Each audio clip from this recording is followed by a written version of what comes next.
एक दिवस असा येईल की आदित्य ठाकरेच उद्धव ठाकरेंना सोडायची भाषा करतील। शहाजी बापू पाटलांनी ठाकरेंच्या शिवसेनेवर टीका केली आहे। ठाकरेंच्या सेनेत राहण्यात काही अर्थ नाही हे कार्यकर्त्यांना समजलंय। शहाजी बापू पाटलांचं वक्तव्य, त्यांची झाडी गेली आणि डोंगरही गेला, ते आता उजाड रानावर असल्याचं वडेट्टीवार म्हणाले। चौकशीमुळं कोण पक्षात येत नसतं, हा मुळात भुजबळ साहेबांवर चौकशी होती, त्यांनी पक्ष सोडला का?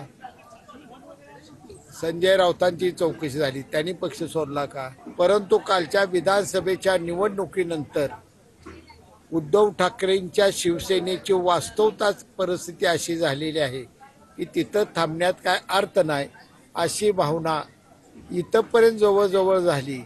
एक दिवस असा उगवल की उद्धव साहेबांना आदित्य साहेबच सोडायची भाषा बोल। कोण शहाजी बापू?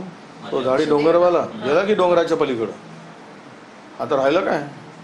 ज्याला तो दिसतच नाही त्याच्या वक्तव्याला फार काय बोलण्यात काय अर्थ आहे? त्याची झाडी गेली, त्याचा डोंगरही खचला, तो उजाड रानावर उभा आहे, आता त्याच्यावर फार काय बोलायची गरज नाही।